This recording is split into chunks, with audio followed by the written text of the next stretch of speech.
everybody, welcome to the channel. This is Pure Wrestling. Today I'm bringing you official preview and predictions for the TLC Raw pay-per-view. One question I want to ask you guys, are you excited for this pay-per-view?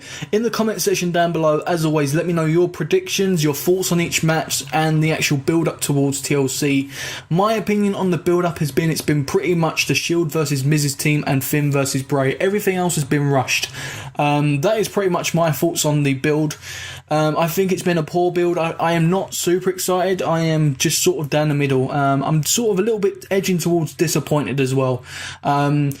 As we've got Survivor Series coming up, I'm expecting TLC to obviously try and compete with Hell in a Cell. That was Smackdown's pay-per-view, but it doesn't seem to be. This card doesn't look to seem to be. But then it could be that sort of pay-per-view that comes around and goes, it doesn't look good, but it was actually one of the top pay-per-views of the year. So hopefully, fingers crossed, we can get a good Raw pay-per-view coming up this Sunday. So, yeah, always, guys, smash that thumbs up, elbow drop it if you want, and just show your support on the channel. Lets me know I'm doing a great job. Comment down below, as I said, your predictions, your thoughts, and yeah, just subscribe if you are new here, because there's a lot coming onto this channel. This is Pure Wrestling, is the place to be for your wrestling content. I do top 5 to 10s videos, I do news and rumours, I do reviews, predictions, I do a lot of content on this channel, and I've got a lot more coming your way, guys. So there's a lot already been posted this week, guys. I've obviously got the Raw, SmackDown and NXT review up.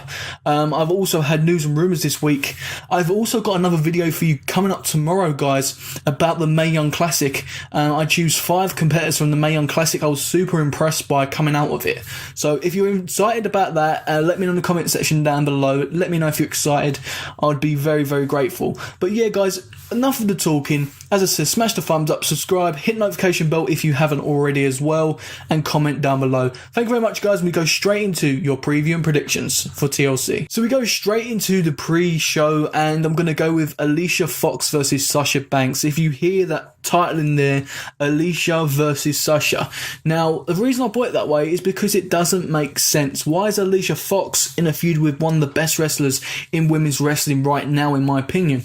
I don't understand it. I think it's just a filler to try and keep Sasha away from Asuka. So if that's true, I'm sort of okay with it, but why Alicia Fox? Why couldn't it have been someone else on that roster? Like the likes of Summer Rae. Now, Summer Rae isn't a perfect wrestler, a perfect gimmick, but she's got skill and she's a lot better than Alicia Fox, in my opinion, and I wouldn't mind seeing someone like her. But anyway, guys, we go into this, and basically my prediction is Sasha cannot lose on pay-per-view. I understand maybe an episode of Raw or something like that, but on a pay-per-view, Sasha cannot lose, especially on that pre-show. The fans will be definitely disappointed going into that pay-per-view. So I'm going to go with Sasha Banks, the Banks statement, to win this match. Second match on the pre-show is some Cruiserweight action. Now, a lot of people are not into the Cruiserweight, so I completely understand. 205 Live is at its lowest, and I don't see it being picked up unless they bring some people in to save 205 Live, the Cruiserweight division. It's a shame, really, because the Cruiserweights do pull off some great matches and some great feuds and storylines, especially this one. I feel like this feud has been built up very well on 205 Live. Cedric Alexander, obviously the face, was going up against Brian Kendrick. Jack Gallagher turned heel before he was trying to help Cedric. He turned heel on Cedric. Now he's teaming with Brian Kendrick, and now Rich Swann has come to Cedric's favour, and basically that is the match: Rich Swann and Cedric versus Brian Kendrick and Jack Gallagher. Now I'm going to give my prediction. I feel like they're going to give it to the heels on this one. I feel like it doesn't matter what happens to Cedric and Rich Swann. They're two good faces in that Cruiserweight division. Now, recently, I feel like Cedric has pretty much owned this feud. Obviously, when Jack Gallagher came in, obviously there was too many numbers. But now I feel like Rich Swann is there. It evens up the numbers, but I don't think they're a great tag team together, whereas the other two have had experience as a tag team. So I feel like the heel team are just going to pull off a win here. Obviously, I've said Sasha Banks, the face, will win. I feel like the heel team will win on this one. Now we go to the main card. We'll start off with one of the matches which probably nobody cares about, and probably everyone will predict it right.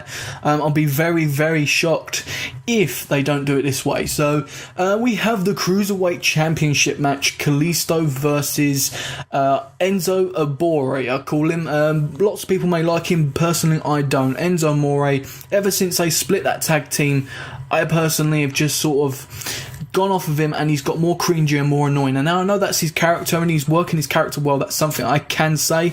But his in-ring skill is just not up to the standards of them cruiserweights they have. For him to be put forward as that champion, the way they did it, it was just completely wrong. Especially with Neville being defeated by him, it was just really atrocious in my opinion. But I'm going with Enzo Amore, guys. I'm going with Enzo Amore. I feel like Kalisto winning it was just the heat of the moment decision. They've done it, and I don't think it's worked out like they would have liked it to.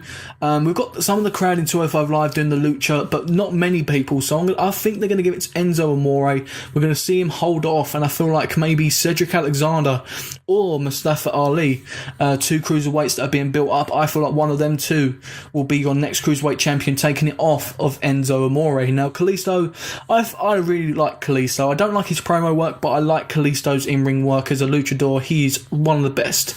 I just every time he seems to get a title, the reigns are just pathetic. So that's another reason why I'm going with Enzo Amore. I don't want to see Enzo as Cruiserweight Champion. It just basically shows how bad that Cruiserweight division is. We have the debut of Nobody Is Ready for Asuka.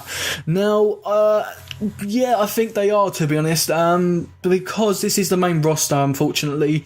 I just personally believe that the main roster are going to just ruin Asuka within 2 months. I guarantee 2 to 3 months she will be ruined in terms of being pinned or rolled up or whatever. Look at Bobby Roode. He's only just recently reached Smackdown Live. He's already been rolled up by Dolph Ziggler and pinned.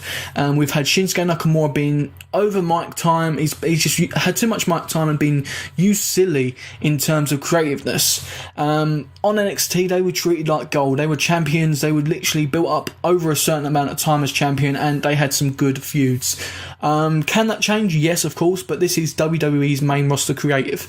If you don't know already, that is pretty much all I have to say, really. The creative in WWE is terrible. So we have Asuka anyway, guys, going against Emma. Now, this is funny, guys, because Asuka's first appearance in NXT was Emma and Dana Brooke. They were a team. I was recently thinking maybe they might even bring Dana Brooke out to get Emma the win. And that's what I'm hoping they don't do in this match. Now, this is obviously they've been overhyping. Asuka's got this 500-day streak as champion in the NXT, and she's never been defeated and all this, and Emma's actually saying I'll give Emma a chance. They've built up Emma as well along the way, so I'm actually worried, guys, that they're actually going to do something stupid here and actually get Asuka pinned on her debut, give Emma some momentum. I'm hoping not. Obviously most debuts go in the hands of the face and or the debutant, and I'm going to go with Asuka in this one to be safe. I am a little bit worried, as I said, with that story of obviously with Emma and Dana, because I feel like they could bring Dana in here and maybe team her up again with Emma, because that was when they were strong most, and you could get that feud again, because WWE are repetitive. Like if you've seen Dean Ambrose and Miz, they were brought to Raw, and yet again we see that feud straight away. I feel like they may do that with Emma and Dana versus Asuka. That's just a personal thing. What do you think, guys, on that? Let me know in the comment section down below. But I'm going to go with Asuka, with the Asuka lock, and the way I would like it to be is a pretty quick match, not a squash match, like literally in like a couple of seconds or a minute or so. I want it to run at least obviously 5 minutes, get to see a little bit of Asuka, not too much. I don't want it to show everything straight away, because the main roster, obviously most people don't watch NXT, so I wanted to show a little bit of what she can do, because she is the Empress of Tomorrow and her name is Asuka. From one women's match to another, we have the Raw Women's Championship up on the line with Alexa Bliss and Mickie James. Where do I start? Why are they doing this? Now, they've done some little backstory. Obviously, Alexa's basically beating every woman that's on the Raw roster, and obviously Mickie James wasn't used, and what can I say, guys? Like, I personally ain't interested, and the sad thing is I love Alexa Bliss and I love Mickie James. Mickie James is a legend in the business. When I grew up watching wrestling, she was around. She was one of the main women on the roster, one of the main divas, should I say. And I shouldn't say it now, but obviously that was then and this is now. But Mickie James ain't winning this. I don't see Mickie James becoming champion, and I know it's been overhyped that she's going to win and she's going to become this so many times champion. I don't believe it, guys. I think Alexa's going to hold it, and you're going to see Asuka or Sasha Banks go against Alexa, win that title, and then you're going to have Sasha versus Asuka towards WrestleMania time. That's what I'm going to go with. I wouldn't mind seeing that, to be honest, but as I said, I'm going to go with Alexa Bliss. I feel like Alexa Bliss is going to just pull out some, I don't know whether she's going to use Nia Jax, but not, there's rumours obviously of Nia Jax leaving, having a leave of absence, so they could still use that maybe as a cover up to help Alexa, but I'm going to go with Alexa to win here clean against Mickie James. I just feel like she's going to pull something out of the bag, and Alexa Bliss will retain the Women's Championship. Next up, we have Finn Balor, the Demon, versus Sister Abigail, Bray Wyatt. Now, a lot of people are not interested in this whatsoever. I am. I've done a top 5 picks of Sister Abigail. If you haven't checked it out, in the description down below, there'll be links to my latest videos, guys, so go check them out. Also, at the end of the video, there'll be a thumbnail which will have some annotations on it if you want to check out some of the latest ones.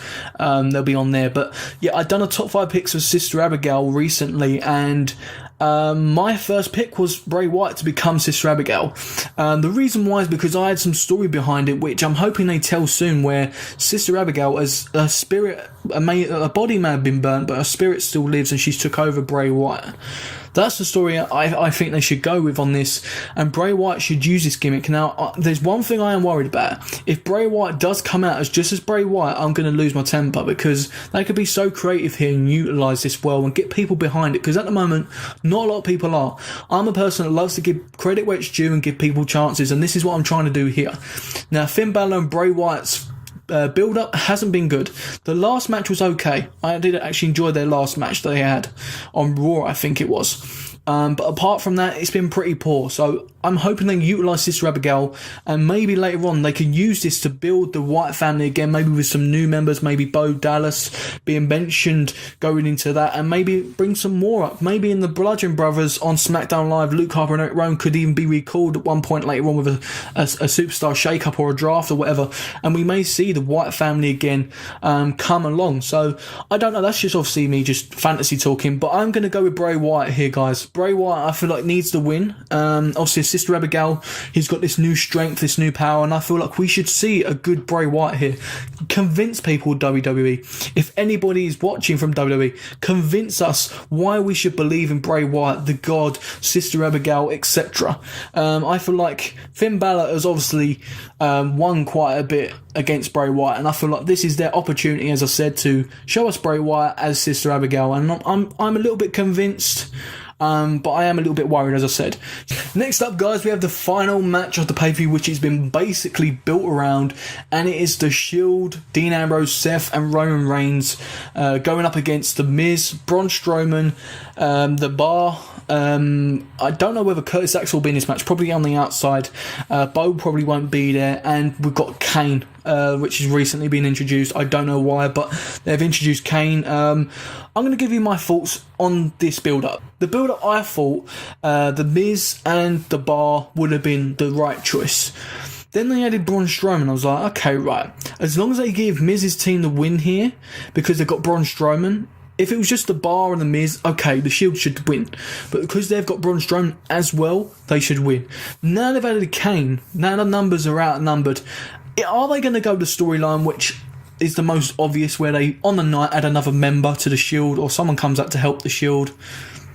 Who knows? Dude, I'm going to go with the Shield for safe option, because the Shield, it's their debut pay-per-view back. They've been built up massively, and the Shield should show they're strong. And then this Miz's team maybe will probably even get stronger or something, or going to Survivor Series, as they're going to do 2 teams or whatever. I don't know, but I'm going to go with the Shield here, guys, to pick up the win against Miz's team. My last thoughts on the Miz and Shield's match is basically I'm a bit worried that they're going to destroy Braun Strowman already. Now, he's just come out of a loss from, obviously, Brock Lesnar. Now, that's understandable, because Brock Lesnar is the main guy on Raw, and he is a beast. And going in this team, the numbers are more on their side, and having him lose just makes him look really poor. They've got to do this creatively right. If they're going to let the Shield win, they need to do this creatively right. And I'm just really worried about that. I'm hoping that if anybody's going to get pinned, it's going to be one of the Bar. because the Bar are still a great tag team no matter what. So that is my last thoughts on it, guys. I wanted to just add that in quickly, but that is my last thoughts on that. Basically, guys, that is it. That is your preview and predictions, guys, for the TLC pay-per-view. Are you excited? Let me know in the comment section down below. Let me know your predictions as well. Let me know if you enjoyed this video as well by smashing that thumbs up, elbow drop it, guys, and let me know you're enjoying my content. In the description down below, links to my social media as well. If you want to contact me elsewhere, we can talk wrestling or anything, guys, let me know. Also, links in the description to my past videos from last week to this week. I'll have them all down there as well, and at the end of the video there'll be a thumbnail with some annotations you can click on and view my latest videos. So yeah, that is it, guys. Hope you enjoyed the video. As I said, smash the thumbs up, subscribe if you aren't already, hit that notification bell, because YouTube are annoying at times, guys. They don't notify you when I upload, and I've uploaded a lot and I'm trying to keep up to date with videos for you guys. And don't forget, guys, on the channel, Smackdown, NXT and Raw review already on the channel, news and rumours as well, and tomorrow, guys, Mae Young Classic top 5 competitors. So stay tuned and hope you enjoy this content I'm uploading, and see you on the next video. And don't forget, guys, this is Pure Wrestling. I'll see you on the next video, guys.